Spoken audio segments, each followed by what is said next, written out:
প্রত্যেকটি মানুষের তার স্মৃতি তার অন্তরে জাগে। যেহেতু আমরা মানুষ, আমাদের দেহের এক সময় তার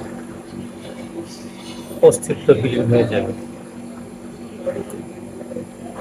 সেই জন্য বলি,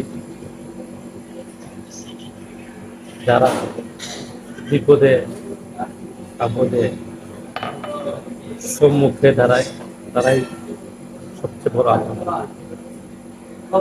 আর একটা কথা বলি, যাদের উসিলায় মানুষ ভবিষ্যতে উপরের দিকে উঠে, তাদেরকে জীবনে বুঝে, এটাই হলো অমূল্য। যদি এই ব্যক্তিকে ভুলে যায়, সেই মুনাফিক।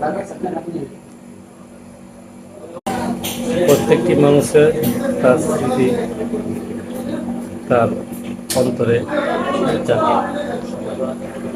যেহেতু আমরা মানুষ, আমাদের দেহের এক সময় তার অস্তিত্ব বিলীন হয়ে যাবে। সেই জন্য বলি, যারা বিপদে আপদে সম্মুখে দাঁড়ায়, তারাই সবচেয়ে বড় আনন্দ। আর একটা কথা বলি, যাদের উসিলায় মানুষ ভবিষ্যতে উপরের দিকে উঠে, তাদেরকে জীবনে বুঝে, এটাই হলো অমূল্য। যদি এই ব্যক্তিকে ভুলে যায়, সেই মুনাফিক।